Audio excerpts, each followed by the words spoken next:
Hello, hello, hello. How you guys doing? This is Tasha Lane, guys. I am a spirit-led coach, guys. Spirit-led coach in the business and helping you to find your lane back to power, purpose, and destiny, guys. Come on briefly and just talk about something, and that something is that I'm really looking at, ladies, and I'm finding out that a lot of you are bitter, and I'm saying today that you can be better, right? And you know what? As a spirit-led coach, as a prophetic coach, I'm here to tell you, ladies, when you begin to let some stuff go, let people go, let some hurt go, let some pain go, let some rejection go, I'm here to tell you, look, yes, you can be better. You can become better versus being bitter. Being bitter, look, it's nothing like a nasty woman. You know, I heard people say, you got some nasty women out here. You got some nasty attitude women. Nasty women don't care about nobody but themselves. But you know what? You don't know what that woman been through. You don't know what she's formerly currently involved in. You don't know all of the rejection and the pain and abandonment that she has experienced. You know, it says you don't know these things, and sometimes we can be quick to be taking on all of these feely emotions and hurtful things because a lot of things have been done to us. And in most cases, if I'm just gonna keep it 100. Look, in most cases, we have every right to be bitter. We have ever right to feel the way we feel, because most people that come for us, most people comes with a certain intention. Come on, y'all. They come with a certain intention. And if we are not up on our games, ladies, we will be played. Come on. We will play like the elementary flute that we played when we back, that little long flute that that nobody, that little long brown flute that we used to play with in the kindergarten. Yes, you would be played like that flute. Come on. Yeah, you have some men out there playing you. You have some men out there that's going to do whatever they think they can do to you. But why? Because they feel as though that they can. See, you ladies, we have been giving men the right, or certain men, the right in thinking that they can treat us a certain way. They can handle us a certain way, because that's what we've been giving out. That's what have been accepting. But a lot of times we have gotten ourselves in relationships like that, and people that we have no business. Let me say it, ladies. We have had no business, excuse me, and ever getting involved with, but because of us, our flesh, what we think they have, what we think they can do for us, and we take on this false, we take on this false expectations. Yes, that's what it is. We take on this false expectations, thinking that we can change a person. Let me say this. You can't change nobody. You ladies, you can't change anybody, especially that don't want to be changed. You hear me? We're trying to keep on. Listen, I heard one of my coaches say the other day, look, you can't keep somebody that don't want to be kept. Come on, I just said something right there. Ladies, we try to hold on to people, places, and things that God himself has taken away from us.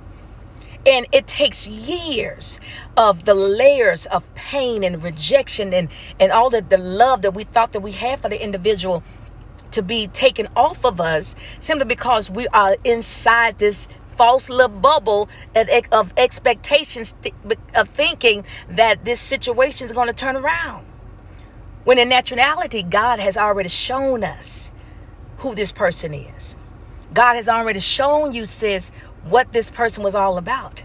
But yet still, we think that we have this magic potion or whatever we think we try to do to hold on to people that doesn't want to be held on to.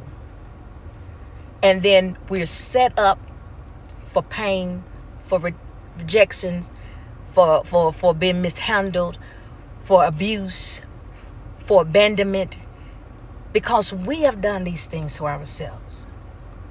We have took on the initiative in believing that we have the power again to change somebody, or we have the power to make somebody to be the way we want them to be. You know what? I have a friend years ago.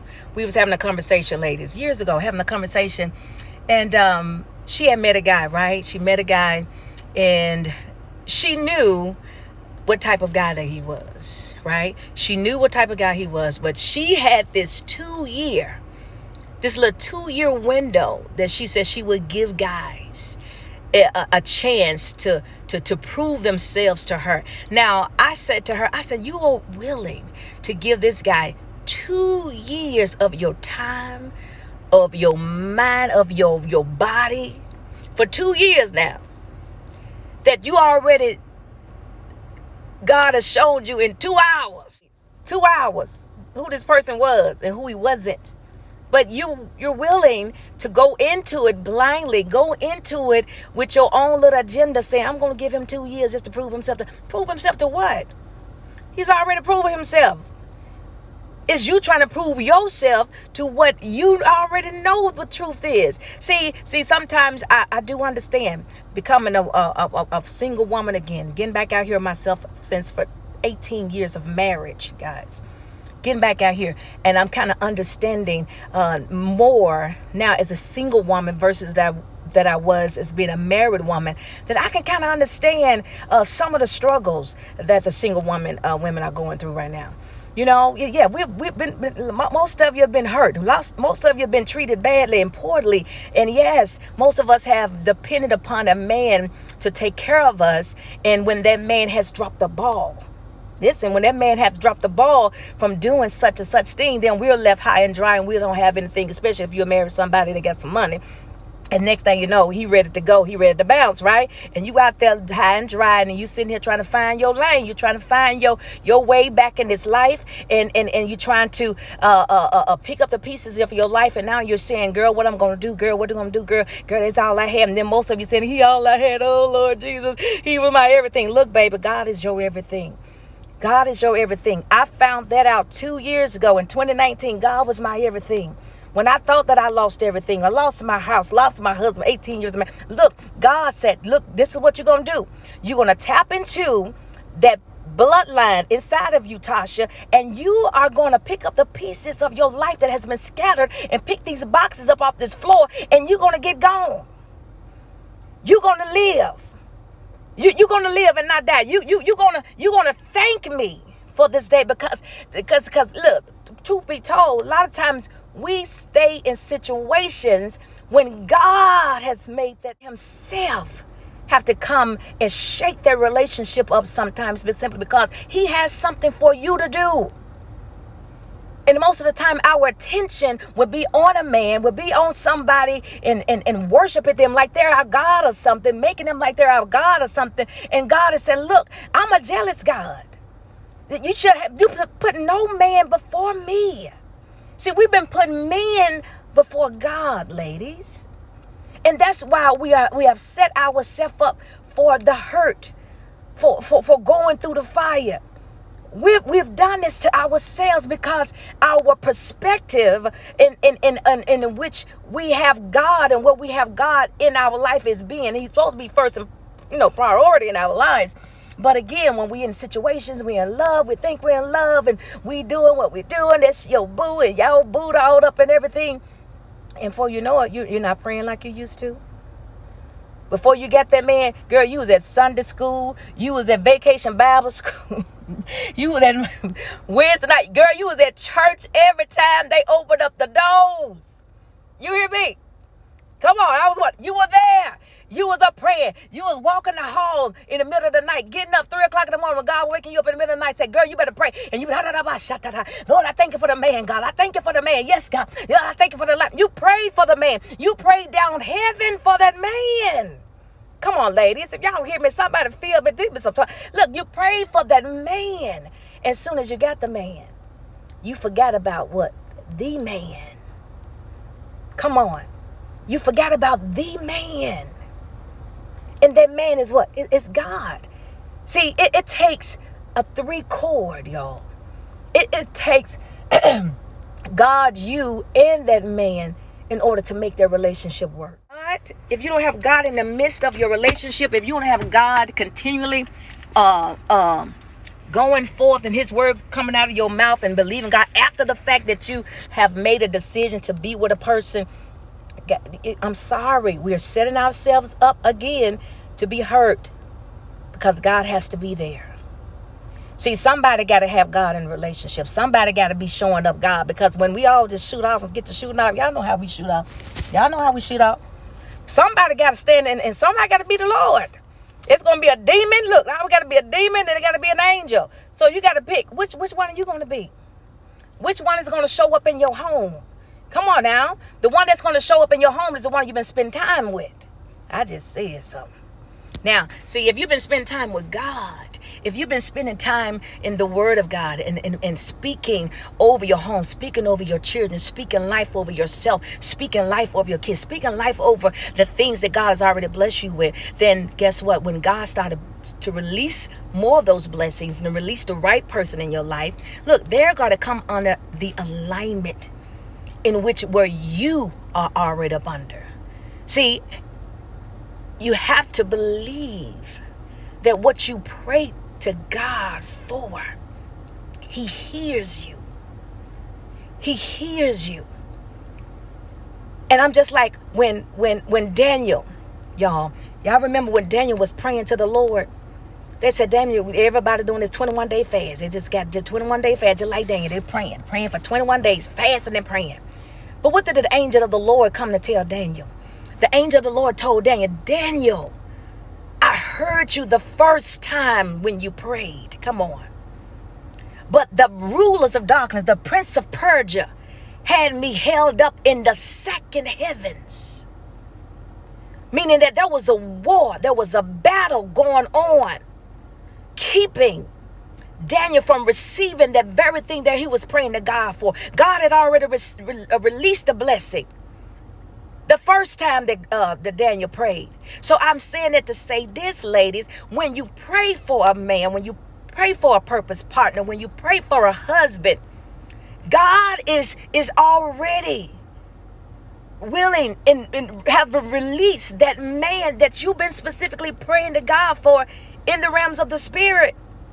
But sometimes because of distractions, but sometimes because we get impatient, sometimes because of fear, sometimes because of we don't want to be alone, thinking that we can't make it, thinking that we can't go on. Those things hinders our view in our faith level in believing that God is really going to send us the person that we've been praying for. And it kind of shakes some things up. It delays some things. And the next thing you know, you out here, you on your own.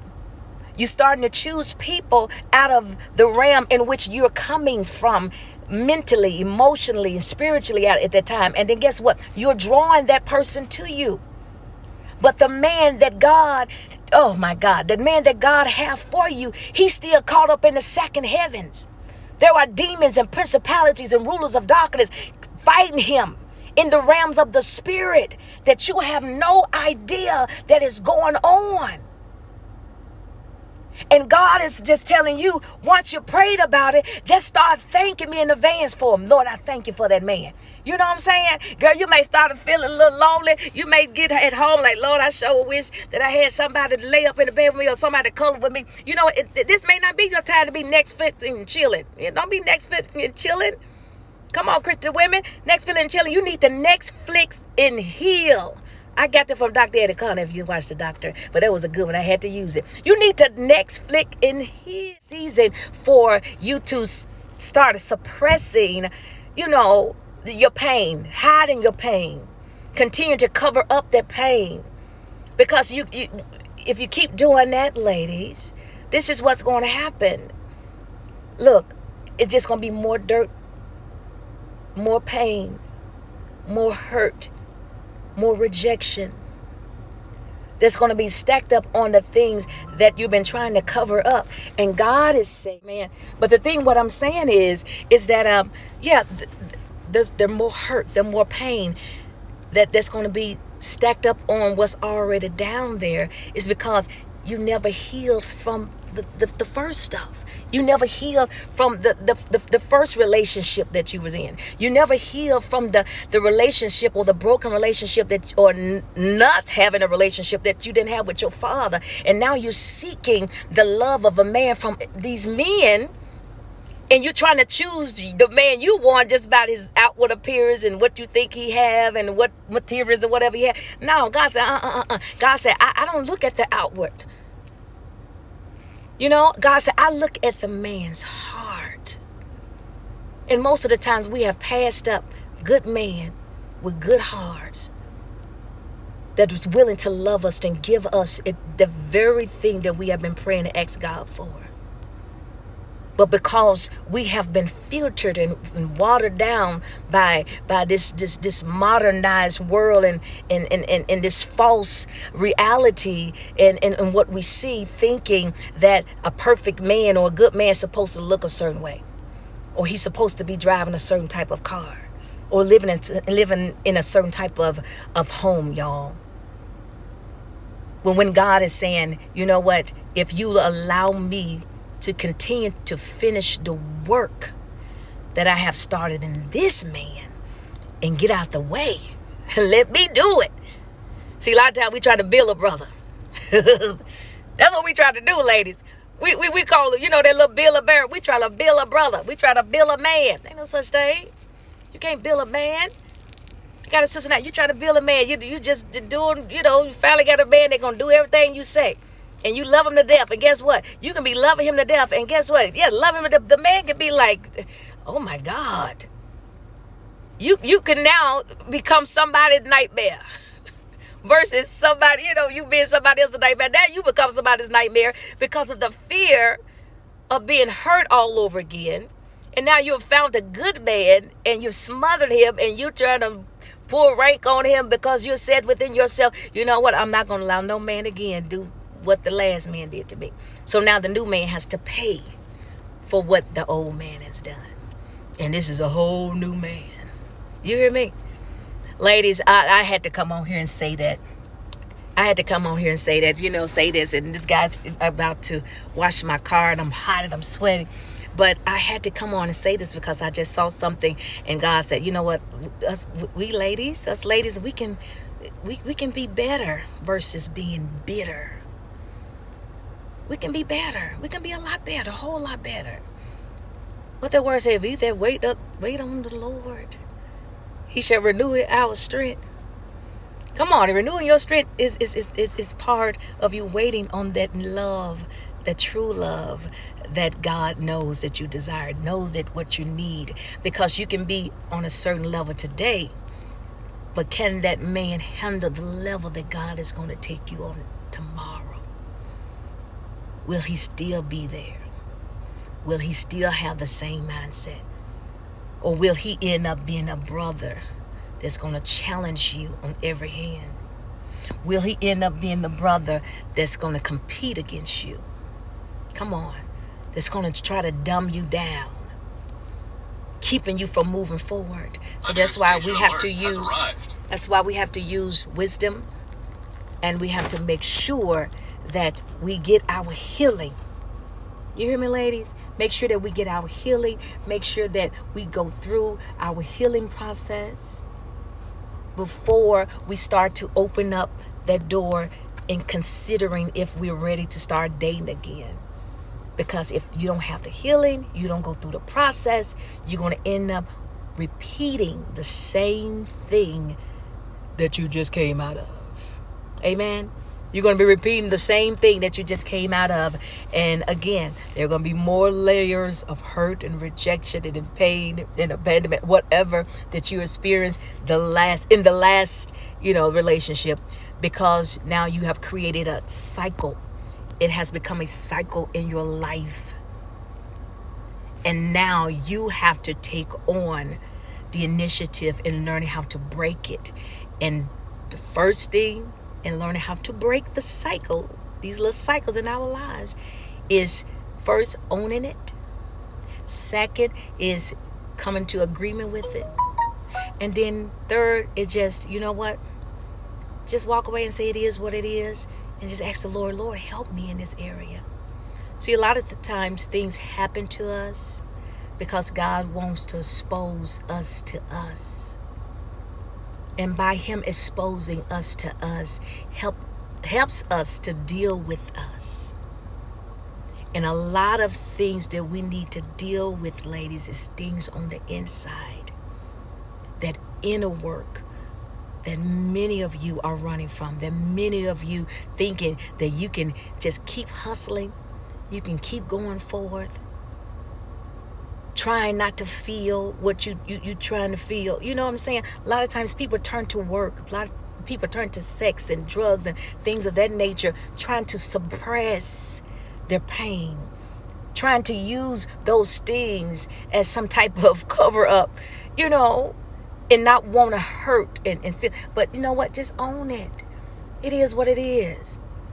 And at the end of the day, hey sis, how you doing? At the end of the day, what God has for you is for you. Nobody's going to be able to take it away. Nobody's going to be able to come between you all, because if you have who, what again? If you have the Lord, you and him, and God's in the midst of y'all, look, that 3 chord right there, come on, that's all you need. But they say, if God be for you, who can be against you? Yeah, it's a shortage of men out here. Yes, it is. About 50. The Bible speaks of all this stuff, ladies. The Bible speaks at the end of the days. Yes, it's going to be about 15 men.